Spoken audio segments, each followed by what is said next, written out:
এই জিনিসটা হলো জানেন, এর টোটাল জিনিসটা হলো যে এখানে যে বর্তমানে যে অন্তর্বর্তীকালীন সরকার আছে, এটা যে কতটা অথর্ব তার একটা জলজ্যান্ত প্রমাণ।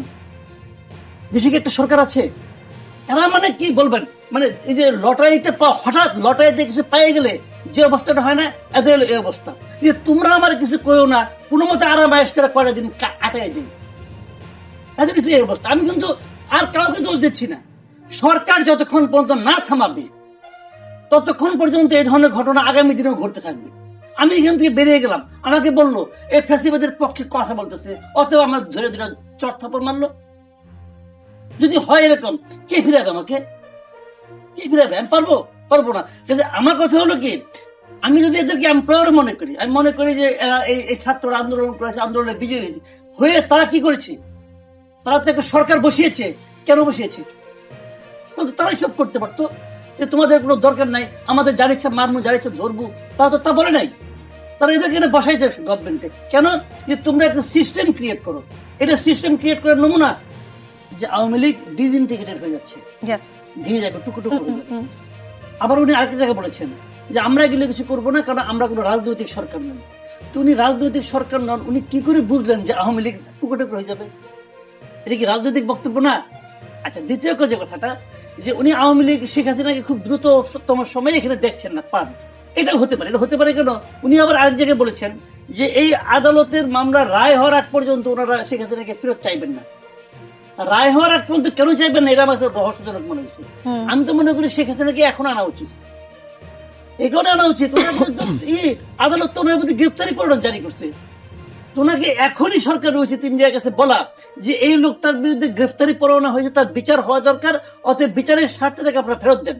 তো উনি কেন বলেন যে বিচারের রায় হওয়ার পরে আনতে চাইবেন? কেন? এটা আমার কাছে ক্লিয়ার না। উনি কিন্তু বুঝেন না পার্থক্যটা, এটা আমি জানি না কেন এটা বলছেন। এবং হয়তো এই জন্য, যেহেতু উনি বিচারের রায় হওয়ার আগে চাইবেন না, হয়তো একটা হিসাব করছে যে শর্ট রানে উনিও আসবেন না।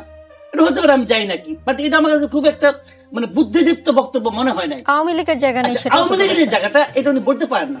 এটা কোনো গণতান্ত্রিক বক্তব্য নয়, এটা গণতান্ত্রিক বলতে এই কারণে নয়। আমি দুটো কথা বলি, ব্যক্তিগতভাবে আমি কোন রাজনৈতিক দল নিষিদ্ধের পক্ষে না, মানে নিষিদ্ধ যদি ইম্পোজ করে দেয় গভর্নমেন্ট আইনের মাধ্যমে করে, আমি তার পক্ষে না।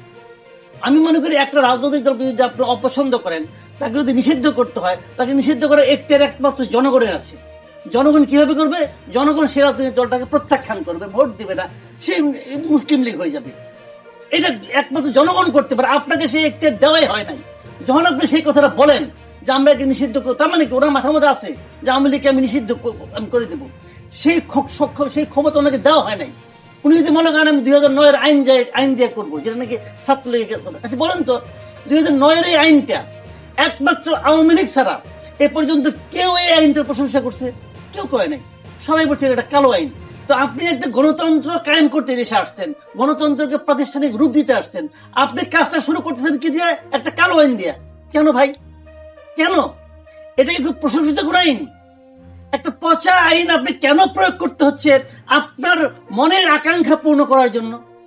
এবং এই আপনি বলতেছেন কি আপনি গণতন্ত্রকে এখানে প্রাতিষ্ঠানিক রূপ দিবেন, আপনি অমুক করবেন, তমুক। আপনার প্রথম কাজটাই তো সন্দেহজনক। কাজেই সেই কাজ যদি আপনার মাথার মধ্যে থাকে আওয়ামী লীগ সম্পর্কে, তাহলে সেটাও আপনারা ভুল করবেন। এটা আমি আগেও বলেছি, আমি আওয়ামী লীগ আমলে বলেছি।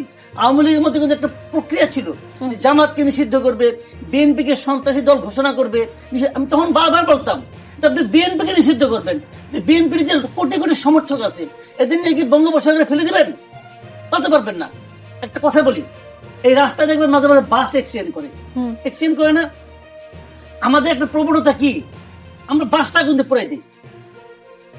তো এখন বাসটাকে আগুন দিয়ে পুড়াইতে হবে নাকি ড্রাইভারটাকে ধরে আইনের আওতায় আনতে হবে? কোনটা কাজ? বাসের কি অপরাধ রে ভাই? এটা হলো আমাদের একটা সাইকোলজি, বাসটা পুরাবো আমি।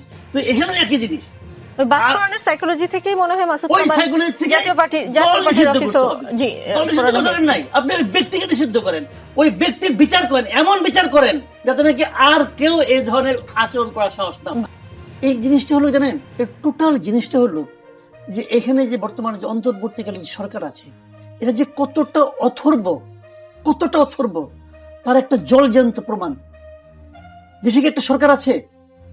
আপনি আমার এই কথাটা জবাব দেন। একটা সরকার যদি থাকে, আমি একজনের বাড়িতে আগুন ধরাই দিলাম, ধরাই দিয়ে বললাম ও ফেসিবাদের দোষর, অতএব তার বাসায় আগুন ধরাই দেওয়ার আমার অধিকার আছে। তা আমাকে থামাবে কে? কে থামাবে? কার থামানোর কথা? ওনাদেরকে দায়িত্ব দেওয়া হয়েছে কেন? ওনাদেরকে মন্ত্রণালয় দেওয়া হয়েছে কেন? ওখানে বসে বসে ঝিমানোর জন্য? এই প্রশ্নের কোনো জবাব আছে? ঝিমাচ্ছে, তা আগের কোনো রিয়াকশন দেখছেন? একটা আপনি ততক্ষণ পর্যন্ত একটা লোকের উপর হাত তুলতে পারেন না যতক্ষণ পর্যন্ত তাকে আপনি বিচারের আওতায় না আনবেন। আপনি তাকে বিচারের আওতায় আনেছেন, এতদিন হয়ে গেল, ধরে নিলাম। দেখেন, জাতীয় পার্টিকে আমি অপ্রয়োজনীয় দল মনে করি। আমাকে পার্সোনালি জিজ্ঞাসা করেন, বাংলাদেশে গণতন্ত্রের ক্ষেত্রে আওয়ামী লীগ যতটা ক্ষতি করেছে, জাতীয় পার্টি তার প্রায় সমান ক্ষতি করেছে, বরঞ্চ আমি কিছু কিছু ক্ষেত্রে বেশিও বলি। একটা চরিত্রহীন দল, সেই দল নিয়ে আপনি যা ইচ্ছা তা বলেন, অসুবিধা নেই কোনো। তো গত 2.5 মাস করেন নাই কেন করেন নাই? গত 2.5 মাসে সরকার কি বসে বসে ফিডার খাইছে? আপনি আমার এই কথা জবাব দেন। তাদেরকে এখন এরা যে আগুন ধরাই দিল, এখন তারা কালকে দেখবেন একটা বিবৃতি দিবে, কি দিবে তা জানি না। এটা বলার সাহস পাবে না যে আইন নিজের হাতে তুলে নিয়েন না, এটা বলে তো সাহস নেই। কারণ এটা বললে পরে যাদেরকে তারা তাদের এমপ্লয়ার মনে করে, যদি তারা মন খারাপ করে, এই ভয়ে তারা বাঁচে না। এগুলো হলো কি, আমি বলি আপনাকে, যে কথাটা আপা বলেন, আমি একটা জায়গায় খুবই একমত। সেটা হলো গিয়ে যে আমরা প্রায় বলি না যে গণভবন থেকে হাসিনা পালাই গেছে। হাসিনা গণভবন থেকে পালাই গেছে, এটা ঠিক, এটা বাস্তব। কিন্তু হাসিনা কিন্তু সচিবালয়ে আছে। হাসিনা প্রত্যেকটা প্রশাসনের সর্বত্র আছে। গত 15 বছরে হাসিনা তো পুরো প্রশাসনকে হাসিনাময় করে তুলেছিল না? এটা আমি আপনি বুঝি, যারা সরকার আছে তারা বুঝে না। তারা কি আমার আপনার চেয়ে কম জ্ঞানী? নাহলে ওই পর্যন্ত কিভাবে গেছে? তো তারা বুঝে না কেন? তারা তাদের নিয়ে থাকে কেন? আপনি ক্রমাগত একটা ভেজা কাঁথা গায়ে দিয়ে বসে আছেন, আর বলতেছেন আমার শীত করে কেন? তবে শীত করবে না, সেটা আগুন ধরবে? আপনি বুঝেন না এই কাঁথাটা যে ভেজা? তাহলে আপনি কি জ্ঞান নিয়ে চলেন রে ভাই? সিম্পল। এই যতগুলি ক্রাইসিস আপনি দেখবেন, সবগুলি ক্রাইসিস এই আমরারা ক্রিয়েট করেছি, এবং আমাদের এই অথর্ব উপদেষ্টারা সেটাকে গ্রহণ করেছে। আমি এক্সাম্পল দিয়ে বলি আপনাকে। চাকরি বয়স 35 চেয়েছে বাচ্চারা, এই ছেলেরা। তার মানে কি, তারা কি 35 বছরের চাকরি চেয়েছে? তারা চাকরিতে অ্যাপ্লিকেশন করার জন্য বয়সটা বলছে আমাকে 35 করে দাও। তারা একটা কি করলো, একটা এক্সপার্ট কমিটি করলো আব্দুল মুহিত চৌধুরীর নেতৃত্বে। এক্সপার্ট কমিটি তো ওকে, এক্সপার্ট কমিটি তাকে বললো যে 35 এবং 37 হবে। তারা কিন্তু গবেষণা করে আলোচনা করে বললো। সেটা যখন ক্যাবিনেটে আসলো, ক্যাবিনেটের সবাই বললো না, এটা 35 না 32 হবে। তারা কি এক্সপার্ট? যদি ক্যাবিনেট এক্সপার্ট হতো তাহলে তো প্রথমে তারা বলতো এক্সপার্ট কমিটির দরকার নাই, আমি এক্সপার্ট, আমাকে বলে দিচ্ছি। তো তারা বললো কি দিয়ে? কমন সেন্স দিয়ে। কমন সেন্স এবং এক্সপার্ট অপিনিয়ন দুটোর মধ্যে কিন্তু পার্থক্য আছে। কমন সেন্স দিয়ে বড় কাজ হয় না, কিন্তু ওনারা মনে করতেছেন আমার কমন সেন্সটা বেটার। হয়েছে কিনা হচ্ছে আলোচনা, আমি পরে যাই। হবে না পরিবর্তন, এই যে বলাটা, এটা হলো এক ধরনের স্বৈরাচারী মনোভাব, যে আমি বলেছি আমি মহাজ্ঞানী, অতএব হবে না। ভাই কে হে? আপনি কে? আপনাকে এই অথরিটিটা কে দিল? কথাটা খেয়াল করেন। তাতে কি হলো, এই 35 বছরের ছেলেগুলো রাস্তার মধ্যে কিন্তু এখনো আছে। আমি মূল কারণটা বলি আপনাকে, এরা বসে আছে। তাহলে কি দাঁড়ালো? আপনি যদি 35 করে দিতেন, এই রাষ্ট্রের, এই সরকারের কি এমন ক্ষতি হতো? রাষ্ট্র কি ধসে পড়তো? হতে পারতো না। তাহলে 35 এবং 32-এর মধ্যে ডিফারেন্সের ভেতরে কে আছে? ওই আমলারা আছে, যে আমলাদের আমরা বলি হাসিনার আমলা। তারা তাদেরকে বুঝিয়েছে, এটা বুঝেন। এবং ওই বুঝটা যে ঠিক বুঝ না, এটা ধরার মতো সক্ষমতা এই বয়স্ক আমাদের উপদেষ্টাদের নাই।